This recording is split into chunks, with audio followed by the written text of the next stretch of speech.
یہ کس کے ساتھ معاہدہ ہے؟ یہ جو شمالی وزیرستان کے لوگوں سے معاہدہ ہے جی۔ اچھا، اور جنوبی وزیرستان کی کیا پوزیشن ہے؟ وہاں بھی یہی صورت حال ہے، وہاں بھی معاہدہ ہے؟ وہاں بھی معاہدہ تو ہے۔ یہ جو جگہ جگہ خودکش حملے ہو رہے ہیں اور بیت اللہ مسعود کی طرف سے اس کی ذمہ داری قبول کی جا رہی ہے، تو آپ نہیں سمجھتے کہ وائلیشن وہ کر رہے ہیں؟ اب یہ بات کہ یہ چیزیں کیوں پھیل گئی ہیں، اس پر مجھے خود بھی اختلاف رائے ہے۔ جس چیز سے میں اختلاف رائے کر رہا ہوں وہ کیوں اوپر کو اٹھ رہی ہے، جس چیز کی میں حمایت کر رہا ہوں وہ نیچے کیوں جا رہی ہے۔ لہٰذا میری پوزیشن کو اور میری پارٹی کی پوزیشن کو سمجھنے کی کوشش ہونی چاہیے کہ جہاں جہاں میرا اثر رسوخ پہنچ سکتا ہے، جہاں میری پارٹی کی آواز کو سنا جا سکتا ہے، میں یہ دعویٰ نہیں کر رہا، میں آپ کو کہنا چاہتا ہوں کہ سوات میں میری آواز نہیں سنی جا رہی۔ اس پورے معاہدے میں جمعیت علماء کو شریک نہیں کیا گیا، نہ حکومت کی طرف سے، جبکہ ہم حکومت کا حصہ۔ اب ہمیں حکومت کی بات کرتے ہیں تو حکومت ان سے بھی تو پوچھے نا کہ جب آپ کے پاس ایک مؤثر مذہبی جماعت موجود تھی، اس کو ناخبر رکھ کر یہ معاہدہ کیوں کیا گیا؟ اس کی حمایت حاصل کرنے کے لیے تو آپ ان پہ زور ڈال رہے ہیں، لیکن اس پورے معاہدے کو مرتب کرتے وقت آپ ان کو کیوں نظر انداز کیا جی؟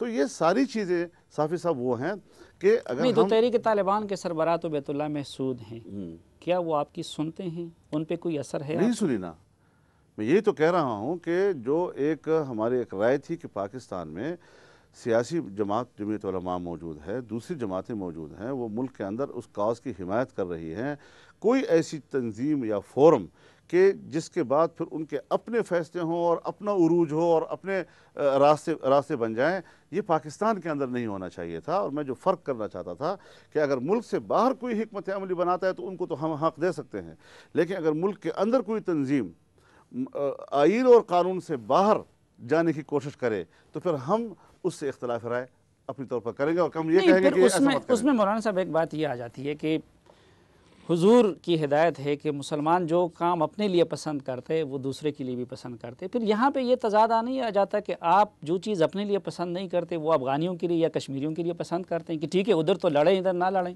ادھر خودکش حملہ حلال ہے ادھر حرام ہے؟ جہاں تک پسند کی بات ہے، میں ساری دنیا کے لیے وہی پسند کرتا ہوں۔ میں نے امریکہ کو بھی یہی دعوت دی ہے کہ بھئی طاقت سے مسئلہ حل نہیں ہوگا، مذاکرات کی طرف آؤ۔ میں نے پاکستان گورنمنٹ کو بھی یہی دعوت دی ہے کہ طاقت سے مسئلہ حل نہیں ہوگا، مذاکرات کی طرف آؤ۔ میں نے طالبان کو بھی اگر پیغام پہنچایا ہے میڈیا کے ذریعے یا ہر واسطے سے کہ مذاکرات ہی راستے کا حل ہے۔ کوئی قوتیں کہتی ہیں کہ صاحب ہم پر تو جنگ مسلط کی گئی ہے، ہمیں تو مجبور کر دیا گیا اسلحہ اٹھانے پر، اگر مفاہمت کی طرف لوگ آنا چاہتے ہیں تو ہم بات کرنے کو تیار ہیں، لیکن وہ زمین نہ بنانا نہ ہمارے بس کی بات ہے نہ آپ کے بس کی بات ہے، اگر بنتی ہے ہم سپورٹ کریں گے اس کو جی۔ ملک کے اندر جہاں تک تعلق ہے، ایک ایک تنظیم تک ہمارا پیغام پہنچ چکا ہے، اور اسی دلیل کی بنیاد پر کہ جو اپنے لیے پسند کرو دوسرے کے لیے پسند کرو۔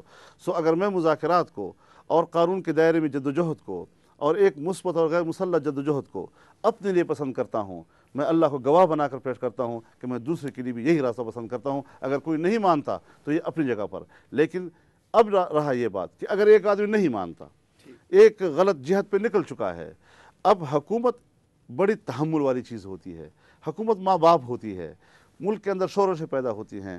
آپ ایک طرف بلوچستان میں کہتے ہیں ہم بلوچیوں سے معافی مانگتے ہیں، ہم ان کو ترقی دینے کے لیے تیار ہیں، آپ کا وزیر داخلہ کہتا ہے کہ جی وہ تو راہ کے پیسوں سے چل رہے ہیں، آپ کا وزیر اعظم کہتا ہے کہ وہ ہمارے پاکستانی بھائی ہم ان سے معافی مانگتے ہیں، آپ کا زرداری صاحب کہتے ہیں ہم ان سے معافی مانگتے ہیں۔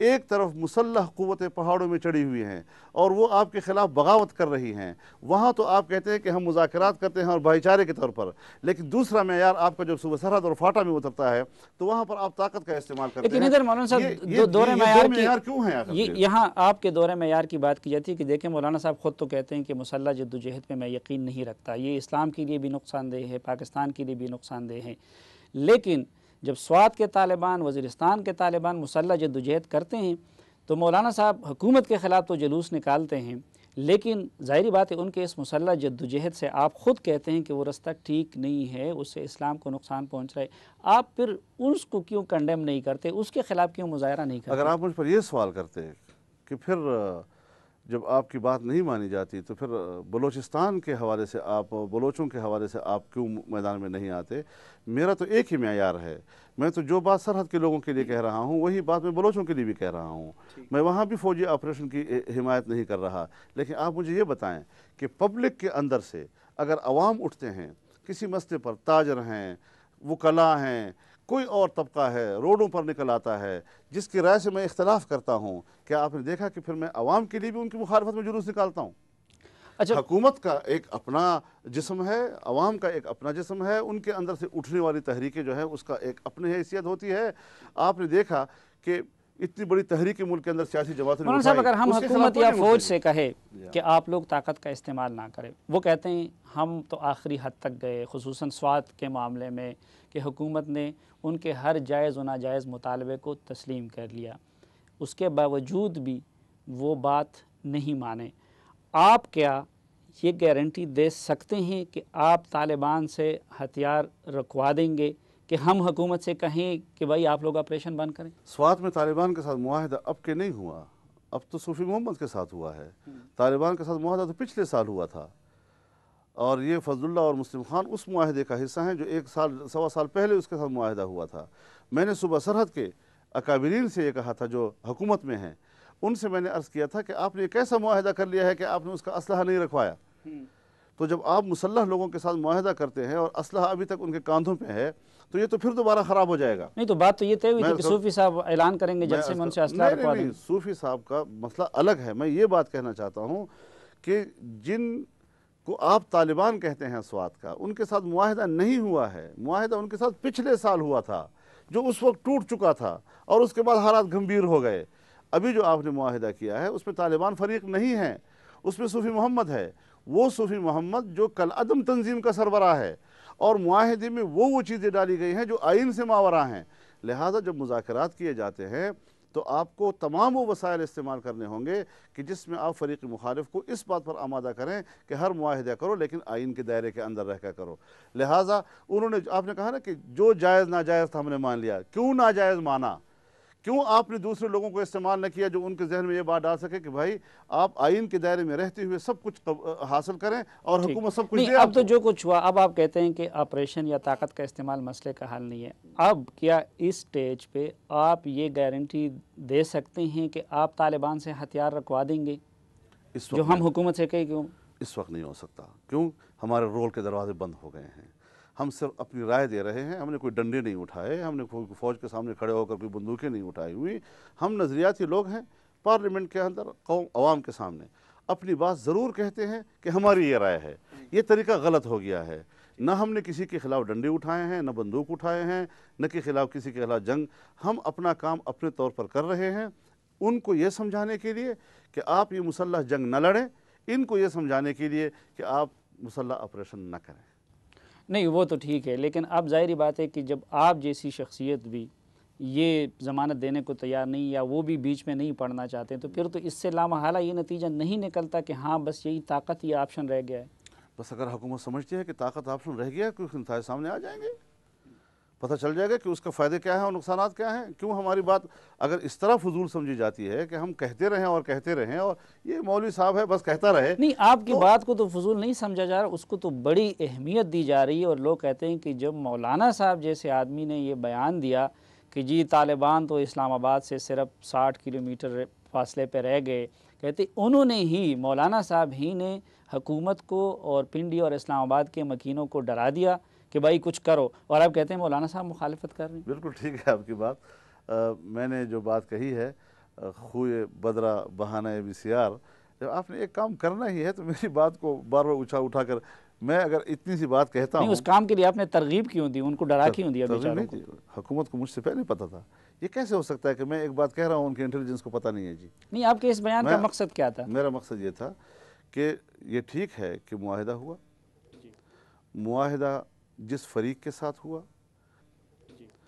اس کی ذمہ داریاں اور ہیں، جو خلاف ورزیاں ہو رہی ہیں ان کو آپ نے معاہدے میں ڈالا ہی نہیں۔ طالبان سرے سے اس معاہدے کا فریق ہی نہیں ہے۔ جی صوفی محمد پر اتنا اعتماد کیوں کیا گیا کہ وہ ساری دنیا کا مالک ہے اور جب چاہے ان کو کنٹرول کر سکتا ہے؟ یہ اعتماد مجھ پر نہیں کیا جا سکتا جو اتنی بڑی سیاسی جماعت رکھتا ہوں کہ پورے ملک کی طول و عرض میں علماء کرام ہمارے ساتھ ہیں، اور ایک آدمی جو میدان کا رہنے والا ہے۔ سن 94 میں اس کے ساتھ مالاکنڈ کے لوگوں کی حمایت تھی، 99 میں تھی، لیکن اب تو نہیں تھی اس کے ساتھ۔ جی اور اس کو اٹھا کر آپ کہتے ہیں کہ پورے سوات کے آپ مالک ہیں اور جیسے آپ چاہیں فیصلہ کریں، اور ہے بھی کالعدم تنظیم دہشت گردی کے الزام میں۔ تو یہ سارا غلط ہینڈلنگ ہوئی ہے، میں نے کہا، اور غلط ہینڈلنگ کا عالم یہ ہے کہ سوات میں تو تم نے معاہدہ کیا وجہ ہے کہ بنیر میں لوگ چلے گئے، شانگلے میں چلے گئے، دیر میں چلے گئے، اور پھر میں نے کہا کہ میری معلومات تو یہ ہے کہ شاید یہاں کالاڈا کے تک بھی آئے ہوئے ہیں۔ جی اب یہ حکومت کی غلط ہینڈلنگ اور ان کی غلط حکمت عملی اور ان پر یہ کہنا کہ آپ کی غلط حکمت عملی سے خرابیاں آ رہی ہیں، تو ایک حکمت عملی میں اصلاح کرنا ہے، اور ایک یہ کہ جو حکمت عملی کا ایک راستہ ہو تو اس کو سرے سے چھوڑ کر دوسرا راستہ اختیار کر لیا جائے. تو یہ جو بعد المشرقین ہے تو ساری صورتحال میں اس کو بھی سمجھنا چاہیے، اور میری بات کو اس کے اصل تصور کے ساتھ حوالہ دینا چاہیے.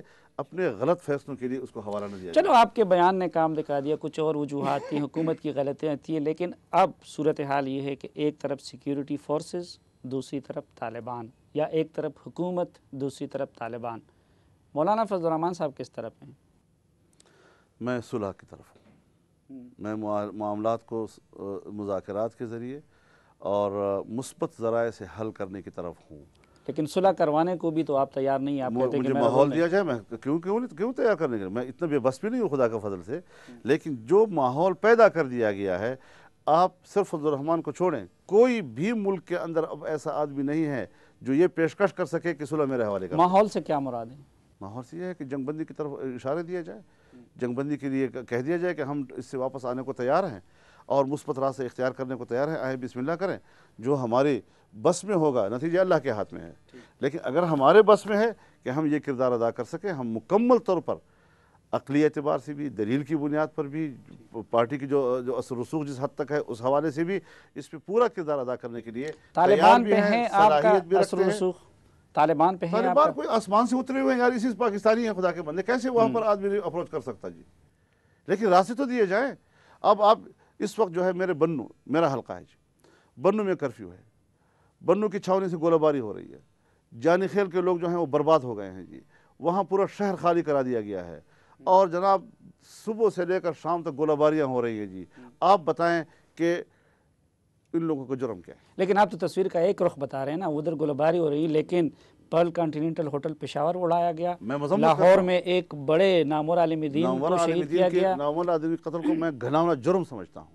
یعنی یہ سوال ہی پیدا نہیں ہوتا کہ اس قسم کے غلط کام ہوں اور طالبان کی طرف سے ہوں، ملیٹنٹس کی طرف سے، اور میں اس کی حمایت کروں جی. میں واضح طور پر کہتا ہوں کہ میں اس رجحان کا آدمی نہیں ہوں جی. لیکن میں اگر ایک پرامن راستے کی سفارش کروں گا تو میں دونوں سے کہوں گا کہ پرامن راستے اختیار کیا جائے، لیکن یہ اس کو پھر واپس لے جانا ہوگا اس قرارداد کی طرف جو پارلیمنٹ نے طے کیا کہ بنیادی پالیسیاں چینج کرو. جب تک اساسی پالیسیاں مثلا آپ ایک بات کہتے ہیں جی کہ صاحب میرا جھگڑا ہے اس زمین کے اوپر آپ کے ساتھ. اب جناب 10 سال گزر گئے، زمین کا مسئلہ حل نہیں ہو رہا، یہاں تک کہ لڑائیاں شروع ہو گئیں. لڑائی میں آپ کی طرف سے زیادتیاں، میری طرف سے زیادتیاں، 1000 کیس بن گئے جی. آپ 1000 کیسز کا معاملہ طے کر لیں، لیکن اگر اس زمین کا مسئلہ طے نہیں ہوگا جی، جھگڑا پھر اپنی جگہ. لیکن طالبان بھی تو بنیادی پالیسی چینج کرنے نا، وہ تو بھی کہتے ہیں کہ طاقت، بندوق یہی ہر مسئلے کا حل ہے، بندوق کی زور پہ ہم شریعت نافذ کریں گے. جب تک وہ بھی میں آپ سے عرض کروں جی کہ طالبان جو ہے 2003، 4، 5، 6، 7 ان 4-5 سالوں میں یہ لوگ کیوں اس طریقے سے میدان میں نہیں تھے اور یہ حالت کیوں نہیں تھی، اور یہ جو 1-1.25 سال گزر گیا ہے اس کے اندر صورتحال اس حد تک کیوں بگڑ گئی. یعنی 1 سے 10 تک تو چلو ہم کہیں گے کہ گزشتہ 4-5 سالوں میں گیا ہے، یہ 10 سے لے کر 100 تک جو معاملہ ایک دم سے چلا گیا، یہ کس کی وجہ سے چلا گیا؟ کہتے ہیں یہ فضا آپ کی صوبہ سرحد میں متحدہ مجلس عمل کی حکومت نے ہموار کر دی. بڑی مہربانی. یعنی جس حکومت نے صورتحال کو قابو رکھا ہے، جس مجلس عمل نے دیوار بن کر ملیٹنٹ قوتوں کو، انتہا پسند قوتوں کو روکے رکھا تھا جی، یعنی یہ عناصر تو موجود تھے. روکے نہیں رکھا تھا، ان کو آزادی دی تھی. یہی مولانا فضل اللہ کی سب کچھ سوات میں اسی دور میں ڈیولپ ہوتا رہا. تو یہ کنٹرول بھی تو ہم نے رکھی ہوئی تھی نا. یہ تو نہیں ہے کہ ہم نے کسی انسان کو ذبح کر دیا کہ وہ ختم کر دوں، زندہ ہی نہ رہو. تھے لوگ پرچار کر رہے تھے، FM استعمال کر رہے تھے. جب ہمارے نوٹس میں آئے ہم نے وہاں لوگ بھیجے، ان سے بات چیت کی، ان پر اثر انداز ہونے والے علماء کرام کو بھیجا، انہوں نے مان لی بات.